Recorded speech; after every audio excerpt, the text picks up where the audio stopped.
Hello class 9. Today's topic is work ethics and skills. In the last video we have discussed about the self grooming. तो जिन्होंने भी video नहीं देखा है वो प्लीज़ करके वीडियो देखें. बेटा वीडियो सभी को देखना है ना. जो ऑनलाइन क्लास अटेंड कर रहा है उसको भी, जो नहीं कर रहा है उसको भी. आपको बहुत सारी नई चीज़ें जो है वीडियो में सुनने को मिलेगी, देखने को मिलेगी. ठीक है. ऐसा नहीं है कि मैं जो चीज़ें ऑनलाइन क्लास में पढ़ाती हूँ वो एग्जैक्ट एकदम हूबहू या सेम वीडियो में बनता है. कभी ऐसा नहीं होता. मैं नहीं कर सकती, इवन कोई भी टीचर्स वैसे एग्जैक्टली नहीं कर सकता है ना. इसलिए आप वीडियो देखें, भले थोड़ा सा फॉरवर्ड करके देखें या जैसे भी स्पीड आप इंक्रीज़ करके देखें, पर देखें ज़रूर. आपको बहुत सारी नई चीज़ें जो है वीडियो में सीखने को मिलेगी. और वीडियो देखने के बाद नीचे में अपना नाम लिख देना. क्यों? ताकि मेरे को पता चले कि कितने लोग वीडियो देखे हैं. आ रही बात समझ में? सो प्लीज़ प्लीज़ प्लीज़ अभी तक जितना भी वीडियो बना है I have already shared in the group. So go to that link and watch all the videos sequentially, line by line आपको देखना है. ज़रूरी नहीं है कि अभी ही देखना है या सेम द टाइम, मतलब सेम टाइम में 10 बजे 11 बजे, जब भी आपको फ्री टाइम मिलते हैं, है ना. या तो फिर आप सैटरडे संडे भी देख सकते हो. So when ever you will get free time you will first watch the videos. ठीक है. आई am not talking about the computer only, है ना. आई am not talking about the particular subject, है ना. You can watch videos of all the subjects like Hindi, English और वरेवर. जितने भी subject होते हैं सभी का वीडियो आप देखिए, पर स्पेशली इंफॉर्मेशन टेक्नोलॉजी का वीडियो सभी को देखना इंपॉर्टेंट है. आ रही बात समझ में? सो आज का वीडियो है, उसका टॉपिक है वर्क एथिक्स एंड स्किल्स. इसके पहले मैं जो बनाई हूँ सेल्फ ग्रूमिंग, उसको आप देखें. सेल्फ ग्रूमिंग मतलब खुद को कैसे संवारना है, खुद को कैसे हैंडल करना है, खुद को कैसे टैकल करना है, ये बताई थी मैं. ठीक है. कि हम अपने आप को कैसे अच्छा दिखाएंगे, समझ जाओ, है ना. कैसे हम अच्छा बनेंगे, हमारा आउटर लुक कैसे होना चाहिए. अच्छे कपड़े पहना, अच्छा बॉडी लैंग्वेज होना, अच्छा फिट रहना. फिट एंड फाइन रहने के लिए हमको एक्सरसाइज करना है. और फिजिकल एक्सरसाइज करने से केमिकल्स रिलीज होते हैं, हार्मोन रिलीज होते हैं, है ना. जो हमको क्या करते हैं, लुक अच्छा प्रोवाइड कराता है, अपीयरेंस अच्छा देता है. ठीक. और हमको अपने आप को हर एक चीज़ के लिए प्रिपेयर रहना है. तो ये हमने डिस्कस कर लिया था. वर्क एथिक्स मतलब होता है कि भाई वर्क एथिक्स दो चीज़ से मिलके बनता है. So let's see the work ethics first. देखो वर्क एथिक्स किससे मिलके बनता है? दो चीज़ों से मिलके बनता है. Oh where is this? Let me, it's not visible, just minute ना. सो वर्क एथिक्स किससे मिलके बनता है? दो चीज़ों से मिलके बनता है. कौन कौन सी दो चीज़ें से? तो let's see the first thing. ये है आपका, सबसे पहले बनता है आपका सेल्फ डिसिप्लिन से, और दूसरा है आपका क्या? हार्ड वर्क से. That is the combination of two thing, self discipline and hard work. ठीक है. जब हम सेल्फ डिसिप्लिन और हार्ड वर्क को कंबाइन करते हैं, self discipline and hard work, तो it collectively known as work ethic. Okay. Self discipline and hard work is collectively known as what? Work ethics. ठीक है. तो आप जैसे आप किसी चीज़ को लिखते हो ना, तो उसको फॉर्मूला करके भी लिख सकते हो. ठीक है. वर्क एथिक्स इक्वल टू ऐसा करके, ये और ज़्यादा अच्छा इंप्रेशन देगा आपको. ठीक है. Self discipline plus of hard work, you can write like this, ना ना. इन दोनों को कंबाइन करने से क्या बनता है? वर्क एथिक्स बनता है. ठीक है. It plays a very strong role. A strong work ethics, ये समझ आया? The value of the self discipline and the work hard और hard work combined is called the work ethics. A strong work ethic plays a vital role in building the successful career.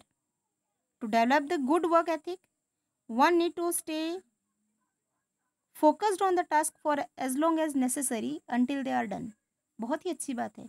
जो successful people होते हैं वो क्या करते हैं? अपना काम को कभी टालते हैं क्या? नहीं. वो क्या करते हैं, कोई भी काम आपको मिला है, सपोज मैं आपको काम दी हूँ क्वेश्चन आंसर कंप्लीट करने का, किसका? लेसन 1 का. तो आप उसको ऐसा नहीं छोड़ना यार, अभी लेसन 1 का मिला है, थोड़ा सा है, मैं लिख लूँगा, बाद में लिखूँगा, कल लिखूँगा, परसों लिखूँगा. जैसे आप इसको टालना स्टार्ट किए, व्हेन यू स्टार्ट प्रोक्रेस्टिनेट, है ना, जैसे आप प्रोक्रेस्टिनेट करना स्टार्ट किए, टालना स्टार्ट किए, आपका जो बर्डन है वो क्या होता है, दिन ब दिन, डे बाय डे क्या होगा, इंक्रीज होते जाएगा। तो जो सक्सेसफुल पीपल होते हैं वो अपने काम को टालते नहीं हैं। जब भी आपको काम मिलता है वो क्या करते हैं, अपना टाइम निकाल के, समय निकाल के उस काम को क्या कर लेते हैं, कंप्लीट कर लेते हैं। वो टालते नहीं हैं। ये एक सक्सेसफुल पर्सन का जो है क्या है, फंडा रहता है। इवन हम भी करते हैं, है ना। वो क्या रहते हैं, अपने काम में फोकस्ड रहते हैं। और कब तक, जब तक वो काम कंप्लीट ना हो जाए। सभी का बात है ये, बहुत सारे लोग आप में भी ऐसे होंगे, बहुत अच्छे। इनफैक्ट मेरे बच्चे तो मैं जानती हूँ, 9th के बच्चों को मैं 2-3 साल से पढ़ा रही हूँ। आई नो वेरी वेल, वो बहुत सारे आपकी क्लास में ऐसे बच्चे हैं जो अपने काम के प्रति बहुत पंक्चुअल हैं। इवन ये तो मुझे अभी अभी से भी पता चल जाता है। मैं आपको होमवर्क देती हूँ, मैं आपको टाइम देती हूँ कि भाई मुझे 7 बजे तक होमवर्क भेजना बेटा करके, क्योंकि हमको पता है कुछ के मम्मी पापा बाहर रहते हैं, कुछ को फ़ोन मिलने के बाद होमवर्क करना पड़ता है ना। कुछ लोग ऐसे हैं जो होमवर्क भेजते ही नहीं है, क्योंकि मैम हमको नहीं बोल रही है। ऐसा बिल्कुल नहीं करना है।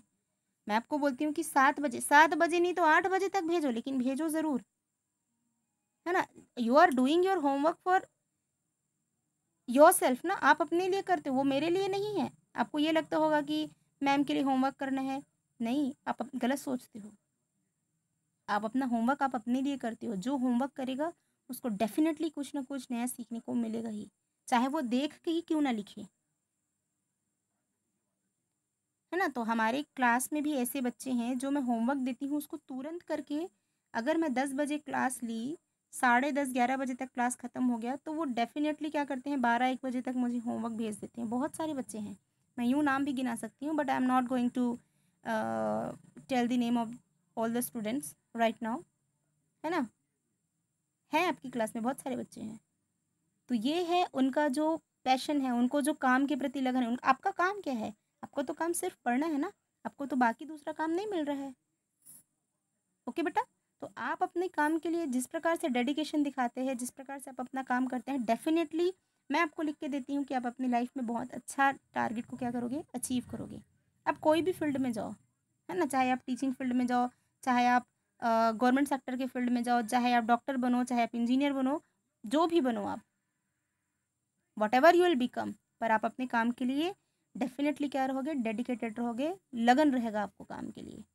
ठीक, तो वर्क एथिक्स यही एक चीज़ है कि हम क्या करें, the people with strong work ethics do not procrastinate and do things correctly to deliver the good quality of work. They always punctual and professional regarding being cordial and respect of others. वो क्या रहते हैं, वो punctual रहते हैं, अपना काम जो है टाइमली कंप्लीट करते हैं और अपने काम का रिस्पेक्ट करते हैं। वो बर्डन नहीं समझते अपने काम को, कभी भी अपने काम को बर्डन नहीं समझना चाहिए। पढ़ने का काम है आपका, आपका सिर्फ एक काम है, पढ़ाई। अभी तो आपको नहीं बोलते होंगे कि भाई आप अर्न करो, पैसा कमाओ, नहीं, ऐसा तो कुछ तामझाम नहीं है अभी आपकी लाइफ में। ठीक है, तो आपको सिर्फ एक काम है, सिर्फ पढ़ाई, और आप पढ़ाई को आप बर्डन समझोगे तो फिर तो गड़बड़ है ना। तो हमको क्या करना है, अपने काम के लिए प्रोफेशनल रहना है, पंक्चुअल रहना है, और कॉर्डियल, कॉर्डियल मतलब हार्दिक, समझते हैं ना, हार्दिक मतलब हमको अच्छा फील करना है उसके लिए। अपने काम का भी क्या करना है, रिस्पेक्ट करना है। Even you have to respect of others also. ठीक, और जो लोग स्ट्रॉन्ग वर्क एथिक्स रखते हैं उनमें कुछ कुछ क्वालिटीज़ होती है। Let's see the qualities. People with strong work ethics exhibit the following qualities, they show the following qualities. So let's discuss the qualities one by one. The first quality is team player. The team player generally commit the goal of time. They do not depend on others. Instead, they always make efforts to make the things happen. They remain the flexible to the situation and participate with their team to tackle the challenges without showing stress. They offer help to others, team player, and support and respect them. बहुत अच्छी बात लिखी है यहाँ पे। Team work बहुत important चीज़ है, हमेशा आपको टीम लीडर बनने का ज़रूरत नहीं है।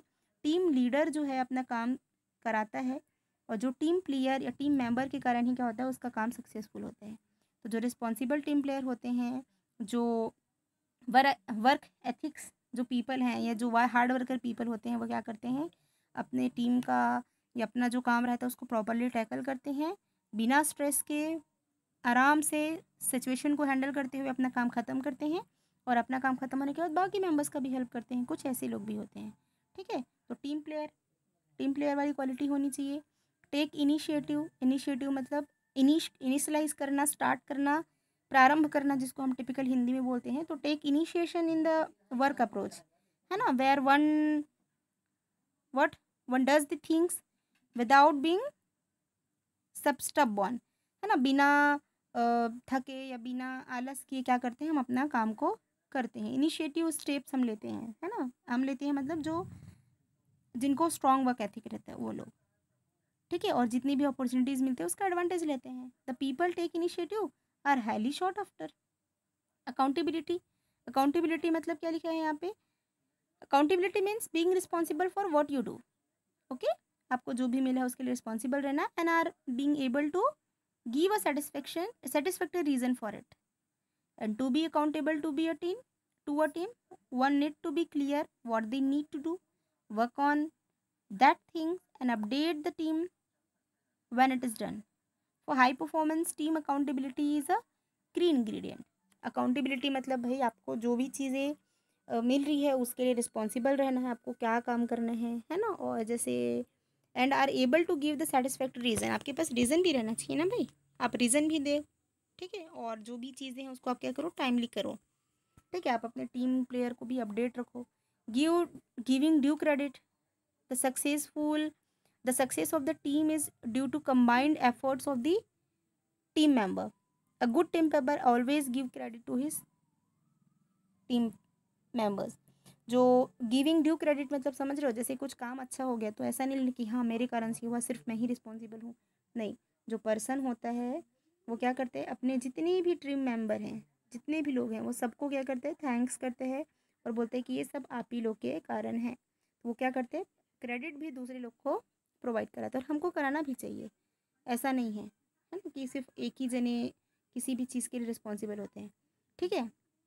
तो ये है, और टीम प्लेयर का ये भी मतलब टीम मेंबर का ये भी रहता है, जो हेड रहते हैं या जो लीडर होते हैं वो ये भी बोलते हैं कि जैसे कुछ गड़बड़ हो गया, कुछ हुआ, तो वो अपने में उस चीज़ को लेते हैं कि हाँ मेरे कारण से हो सकता है, तो उस टाइम अपने टीम मेंबर को ब्लेम नहीं करते वो, ठीक है। ये सभी क्वालिटी आपके में भी होनी चाहिए, है ना। सपोज़ मैं आपको कुछ काम दी हूँ और अगर वो काम टाइमली नहीं हुआ या कुछ नहीं हुआ, तो क्या पता कहीं ना कहीं आप रिस्पॉन्सिबल हो, है ना। तो आपको वो नहीं बताना कि भाई मैं अपना काम करी, मैम ये नहीं करी, ये नहीं करी, don't be like that.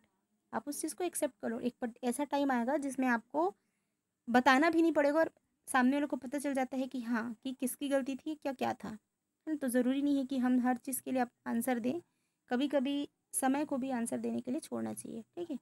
Trust worthiness मतलब है dependability, refers to the quality of being relied upon or be able to counted on, to be at work on time, to be responsible for actions and behaviors, to be there।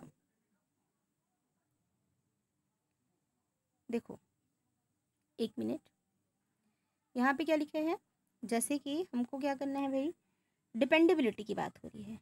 Dependability मतलब है आपका, dependability का मतलब है जैसे कि dependability refers to the quality of being relied upon और able to counted on, ठीक है। जैसे कि हम ये बोल सकते हैं कि डिपेंडेबिलिटी मतलब हमको किसी दूसरे के ऊपर डिपेंड नहीं होना है, ठीक है। जो भी आपको काम मिला है, keeping our senior at work updated about the availability and non availability at work, updating our senior about our progress in the work, assign make us dependable and responsible, है ना। डिपेंडेबिलिटी का मतलब जैसे हमको क्या करने हैं, वर्क को इक्वली डिस्ट्रीब्यूट करने के सेंस में हम बोल सकते हैं, ठीक है, कि हमारा जो काम है वो क्या हो, टाइम पे हो, है ना। To be responsible for our action, हमारे को जो भी काम है उनको क्या करना है या एक्शंस को क्या करना है, टाइमली कंप्लीट करने हैं। Behaviours to be there when are suppose to be, keeping our senior at work updated about, जो भी चीज़ें हैं उसके बारे में अपडेट करना, उनको बताना। आ रही बात समझ में, तो ये डिपेंडेबिलिटी का कुछ मीनिंग है, कुछ इस तरह से, ठीक है। और ऑर्गेनाइजेशन स्किल में हमको क्या करना है, सभी चीज़ को ऑर्गेनाइज्ड करके रखना है, फोकस्ड करके रखना है, ठीक है, विदाउट गेटिंग लॉस्ट। जैसे हमको कुछ चीज़ें चाहिए तो आप उसका लिस्ट आउट करके रखो ना, क्योंकि एक ऐसा टाइम पीरियड आता है कि हम शायद भूल भी सकते हैं, तो आप उसको लिस्ट करके रखो, याद करके रखो, ठीक है। तो ये सभी चीज़ से क्या होता है, प्रोडक्टिविटी और एफिशिएंसी भी प्रभावित होती है, ठीक है। अगर आप प्रॉपरली ऑर्गेनाइज नहीं करोगे तो आपकी जो चीज़ें वो मैश हो सकती हैं, लेकिन अगर आप प्रॉपरली ऑर्गेनाइज करोगे तो मैश होने के बजाय क्या होगा, आपको जो एफिशिएंट चीज़ें मिलेगी या एफिशिएंटली क्या कर सकते हैं, आप उसको कंप्लीट कर सकते हो। ठीक है, तो organised people cultivate the habit which help to become organized. They write the things that need to be remembered. They plan and schedule by setting goal and deadlines and sticking on them.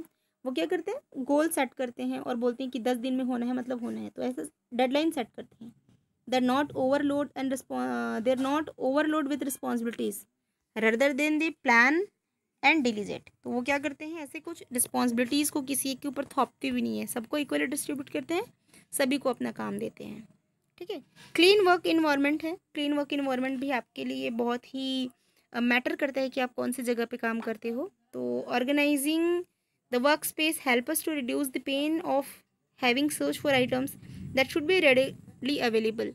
जैसे suppose आप mall वगैरह में जाके देखे भी होगे, mall में इतना सारा सामान रहता है, अगर उसको मैश करके रखें तो क्या आपको मिलेगा, पूरा मिक्स करके रखें तो मिक्सचर जैसे, है ना। आपको सपोज चाहिए नेल पेंट चाहिए, वहीं पे लिपस्टिक भी है, वहीं पे आपका जो भी मेकअप का बाकी सामान है वो भी है, तो आपको मिलेगा क्या, नहीं। लेकिन उन लोग क्या करते हैं, प्रॉपरली ऑर्गेनाइज और अरेंज करके रखते हैं।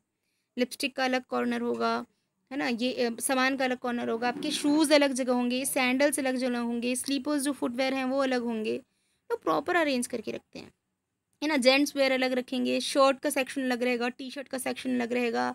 ठीक है, और ऐसे बहुत सारे आइटम हैं, इवन ग्रोसरी आइटम्स जो हैं वो भी अलग रहते हैं।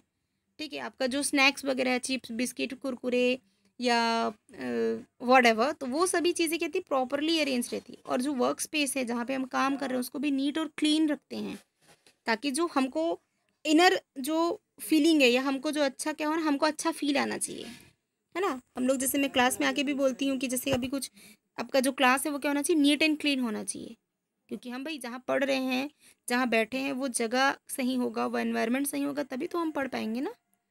तो ये जो एनवायरनमेंट है या जो वर्क स्पेस है जहाँ पे हम काम कर रहे हैं वो क्या होना चाहिए, क्लीन होना चाहिए, it should be neat and clean. ठीक है, तो ये भी एक मतलब ये कहीं ना कहीं मैटर करता है। यहाँ पे लिखा है famous as a famous quote says a clustered desk is a sign of what is, it is not clear. A clustered desk is the sign of cluttered mind, I think, है ना। Keeping the word space clear improves the productivity, concentration and ability to find everything we need। ये दिखा है, ये लिखा है कि भाई अगर,